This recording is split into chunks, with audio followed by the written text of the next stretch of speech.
guys, I am on my way to Rawlins, Wyoming. I'm going for several reasons. First, they have a Kroger grocery store there, and I always do really, really good on groceries there, and we do have company now. We just have one person, and he's been staying with us for a couple weeks. It's a college friend of my husband's, and so, you know, we're doing really small events, unfortunately. I wish we could have big parties like we used to, but that's not going to really happen much over this Christmas. Even in Wyoming, it's not really banned, and I could do basically anything I want to, but we're trying to have some wisdom also, just because I don't want to catch it, and my parents are in their 70s, and I am going to be seeing them in December. I'm going to, you know, see them just one at a time. My mom and dad are divorced, but I'm going to see them one at a time, and you know, just make sure that I am very cautious where I go leading up to the time of, you know, going to see them. So I'm going to Rawlins. I've got to go to the FedEx little box, and I've never used it because it won't hold the FedEx stuff that I normally ship. Normally if I'm using FedEx, it's because it's some huge cubic thing. And so my closest actual real, like, legit FedEx drop-off point is 90 miles away, not joking. So I do have a lumber company in town that lets me drop it off, but you know, if they don't have much going out, they don't really call for a pickup. So it's kind of a hard thing on what I should do with these hard goods. Most of the time my FedEx goes out basically every other day if it's with them. And I just have 2 days shipping on everything, so that way I don't get dinged. And right now my tracking uploaded on time is absolutely perfect. I haven't had any problems with doing it this way because I'm out of town a lot too. So between me being out of town and then the few orders that might sit there a day or two waiting for FedEx to come, it works out. But I do have this little tiny stove part, and I've been waiting to get it sent out. I'm not going out of town until maybe tomorrow night or Friday to the place where there's an actual FedEx place. So I'm going to go see how big that drop-off box is. The box is pretty small, but I don't know if it's mainly only for envelopes or what. And then I do have one UPS order going out today, so I'm going to take that and get that out of here. And then I'm going to go to one of my favorite thrift stores. It's 99% clothing, but I do find some really good boots and shoes there. Okay, there's a car coming straight at me. Gotta love Wyoming. You know, people just, they want to pass when they want to pass. And so it's all good. I'm used to it around here. Anyway, so I'm gonna go to that thrift. I have been sticking with my own personal, I guess it's a rule or whatever, and that is that on a weekly basis, you know, I'm gonna list and sell and ship, you know, more than I'm buying. This summer I didn't have that rule, and I don't regret it. I've got the best stuff just sitting there, and if I were to get quarantined tomorrow for 14 days for any reason, even just due to an exposure, if I felt good enough and didn't actually have COVID, I would have so much work and golf clubs and, you know, really good stuff. So I don't regret doing it, but I do need to work my way out of it. It's not sustainable forever to have this much backlog. I do want some backlog, but this is just a little bit over the top, and as you've been watching me, I don't want to go through that again, but you've seen that it really does take a lot of my storage space, and it takes a lot of my peace of mind. So yesterday I posted on Instagram. If you're watching this on YouTube, then I didn't really post a whole lot about it, but I did get my 7 hardest things listed. I had 2 of the rotating Christmas tree stands, and they're not hard. I just take a quick video of the item sitting on the tree stand and show that it rotates, and then I just take photos and upload all that, or put all that in eBay. And you know, it's really simple. The boxing is a little bit trickier. It's not tricky if the item doesn't come in a box, but on the one that I had that had the actual box, the box is pretty big, and it's like this weird octagonal shape, and you know, it just is really not really difficult. You just have to find the right boxes, and that's kind of why I procrastinated on doing it. I knew I needed to accumulate some other boxes. And then I I did 4 of the Telco Motionettes. I got those going.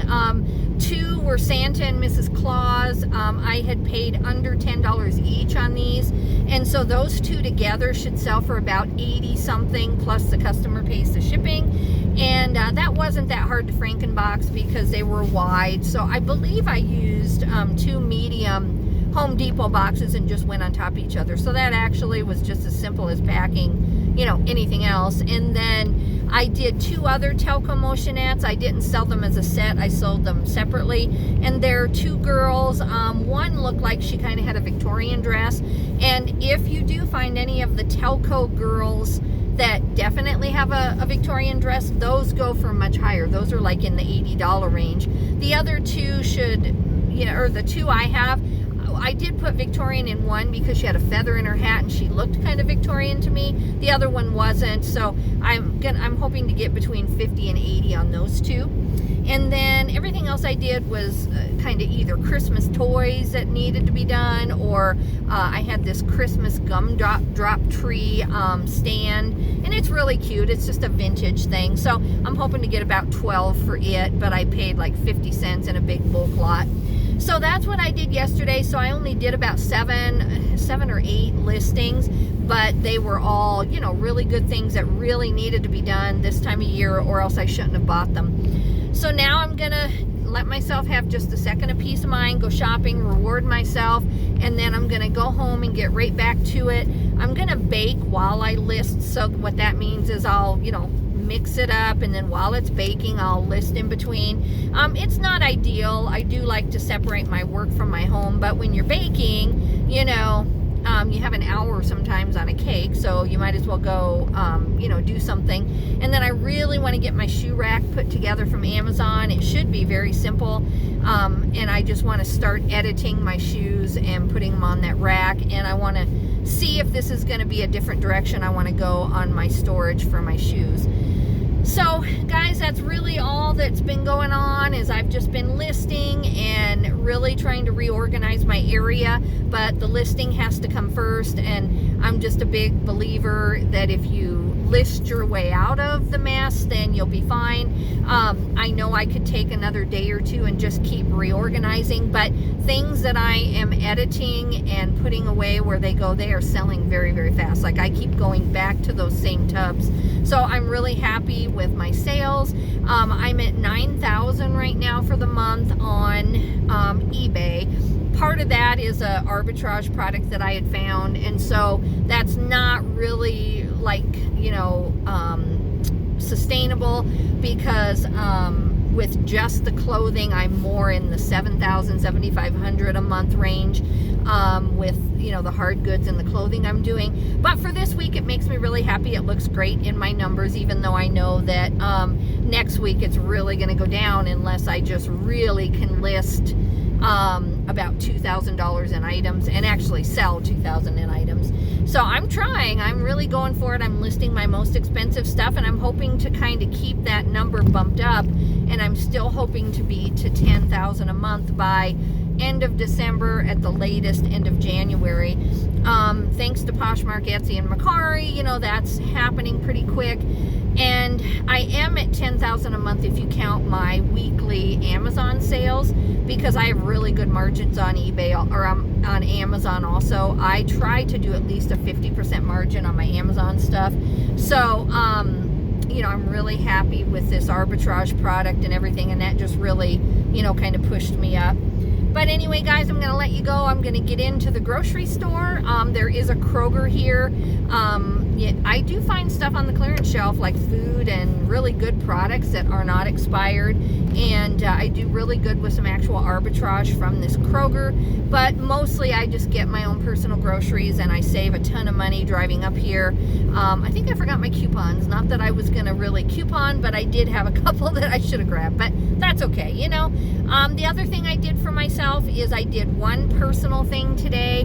I took down a bunch of old curtains that they were darkening curtains, and they were okay. They were the cute cutest of the darkening curtains that you can buy, put it that way. They weren't cute because, you know, darkening curtains, I guess that's a whole business I should start, is, you know, really trendy, cute darkening curtains. That's an idea. Maybe I'll do that. But I don't sew, but I could still figure it out.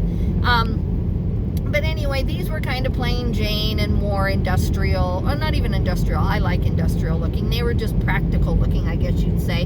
And when I was working the night shift and I needed to sleep during the day, that is what I needed, and that was fine. But now that I don't have to do that in my life right now for this moment in time, and I'm very blessed not to have to work nights, I put up these curtains that I had bought this summer at a garage sale. Once I knew I was going full-time as a nurse, I started buying things, you know, to make my life look like I wanted it to look. And these, I think I paid $3 for the whole box, and they're really, really pretty. They're, what is the name of that? I knew I could sell them if they didn't fit my window in my bedroom. I just have one huge bank of windows in my bedroom. It starts with a P, but anyway, it's not Pier 1, it's something else. And so I knew I got to get by the snow plow here. We don't have any actual snow on the road, but he's doing the side of the, he's doing the edges. What do you call can't say my words today. But anyway, we just are coming out of a 3-day kind, I wouldn't call it a blizzard, but it's definitely a snowstorm. And thankfully these were the 3 days I chose to stay home. And then my son and I, we are going to try to shop this weekend, but we've got to look into all the weather and the COVID restrictions and kind of see what's smart and what's not. But anyway, so yeah, I'm really proud of myself. The curtains look amazing. My husband looked at them and he noticed them right away. It just, you know, gave our bedroom a much nicer feel. They're kind of a vintagey beige, you know, like that pretty, and they're kind of sheer, but then they have this amazing lace detail on the top. And you know, again, I haven't been a nurse for 2 months now. On the 7th, is this December? Let's see, what is today?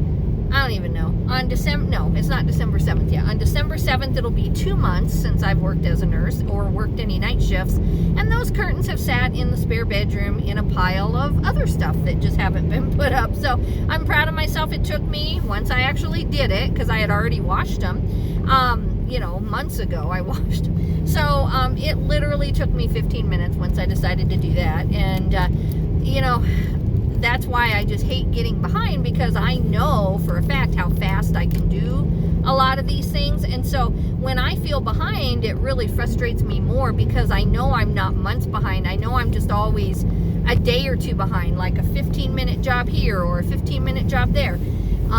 Even like right now, my laundry room is just trashed. Like, you know, it's just got dust in the corners, and I'm not talking about a little bit. I'm talking about, you know, lint and stuff from the dryer, and the washing machine has like dirt all over it, inside and out, you know, and all you gotta do is take a toothbrush. It'll literally take me less than half an hour from top to bottom to clean that whole laundry room.